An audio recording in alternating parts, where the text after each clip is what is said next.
আসসালামু আলাইকুম। ইনশাআল্লাহ আশা করি সবাই ভালো আছেন। আলহামদুলিল্লাহ আমিও ভালো আছি। যেখান থেকে আমার ভিডিওটি দেখছেন সবাইকে অসংখ্য ধন্যবাদ ও সর্বদাই ভালোবাসা রইল। সবাইকে জানাই ঈদুল আজহার শুভেচ্ছা অভিনন্দন, ঈদ মোবারক। আজকে আপনাদের সাথে দুইটা বিষয়ে কথা বলবো। ভিডিওটা একদম ছোট হবে, কিন্তু আপনার দুইটা বিষয় হচ্ছে ইম্পর্ট্যান্ট। একটা হচ্ছে ভিএফএস গ্লোবাল কতদিন বন্ধ থাকবে, আর আরেকটা আপনারা যারা নলস্তার রেভোকারে হয়েছিল, আপনারা যারা আপিল করছেন বা যারা আপিল করেন না, অনেকে বলছেন যে আপিল করলে ভিসা হয় না, তার একটা আজকে প্রমাণ দেখাবো ইনশাআল্লাহ। তো ভিডিওটা পুরাটা দেখার চেষ্টা করবেন।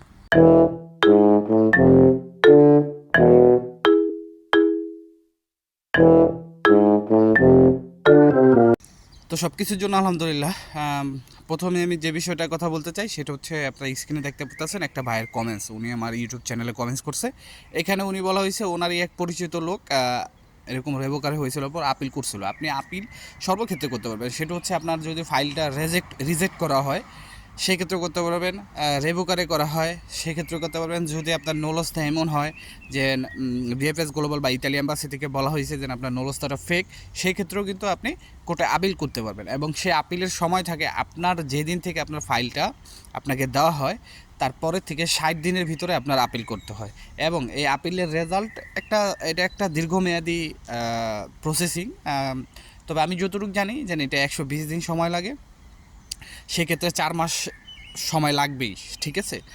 4 থেকে 5 মাস সময় লাগে। তো আপনারা স্ক্রিনে দেখতে পারতেছেন এই ভাইটা কমেন্টস করছিল যে ওনার এক ফ্রেন্ডের পরিচিত, ওনার এক পরিচিত উনি আপিল করছিল। তো উনি আপিলে পজিটিভ পাইছে, তারপরে ওনাকে নতুন করে নলস্তা ইস্যু করা হয়েছে। এটা কিন্তু আপনারা ওই যে আবার ভাববেন না যে ইতালি অ্যাম্বাসি থেকে বলা হয়েছে যে মালিককে পুনরায় নতুন করে নলস্তা ইস্যু করতে হবে যে সুইতে গিয়ে, এরকম না। এটা যখন একটা কোর্টের থেকে রায় হয়, এদেশে কোর্টের রায়টারে কিন্তু অনেক গুরুত্ব হিসাবে দেখা হয়। যেরকম যারা এখানে এসে কেস মারে, রাজনৈতিক আশ্রয় নেয়, তাদের কিন্তু কোর্টের থেকে রায় দেওয়া হয়। যখন তারা কোর্টে দাঁড়ায়, কোর্টের থেকে রায় দেওয়ার পরে হচ্ছে আপনার এটা হচ্ছে যখন পজিটিভ হয় তখন তারা কুস্তরায় বা থানায় যায়, তখন কিন্তু থানা থেকে তাদের ফিঙ্গারের ডেট দিত। তো সেম একটা এরকম একটা কিছুটা ডিফারেন্ট প্রসেস। আপনি যখন পজিটিভ পাবেন তখন আপনার হয়তোবা কোর্টে যে রায়টা আসে সেটা পেরপুত্তরাতে পাঠানো হয়। পেরপুত্তরা থেকে হয়তোবা আপনাকে নতুন করে নলস্তা ইস্যু করবে ওই অনুযায়ী, আপনার যে কোর্টের রায় আছে ওই অনুযায়ী। আর নয়তোবা আপনার যদি ফাইলটা ফেরত দেওয়া থাকে সরাসরি ইতালি অ্যাম্বাসি থেকে, আপনারা যে কোনোভাবে হয়তোবা ফোনের মাধ্যমে হোক বা এসএমএসের মাধ্যমে হোক বা আপনার অনলাইনের মাধ্যমে যেভাবে হোক আপনাকে জানাই দেবে। তো এই বিষয়টা আপনাদের মাঝে ক্লিয়ার করলাম, আশা করি বুঝতে পারছেন। দ্বিতীয় যে বিষয়টা আপনাদের সাথে কথা বলতে চাই সেটা হচ্ছে যে ভিএফএস গ্লোবাল ঈদের জন্য কয়দিন বন্ধ থাকবে।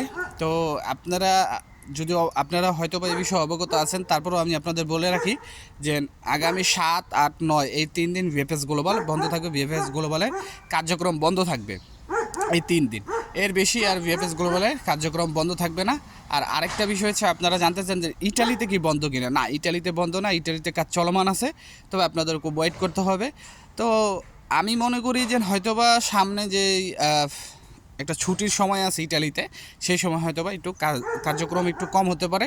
আর আপনারা সকলেই জানেন আগামী মাসে আবার নতুন করে আপনার এই ফর্ম ফিল আপ শুরু হবে, শুধুমাত্র হোটেল বা সিজনাল ভিসার জন্য।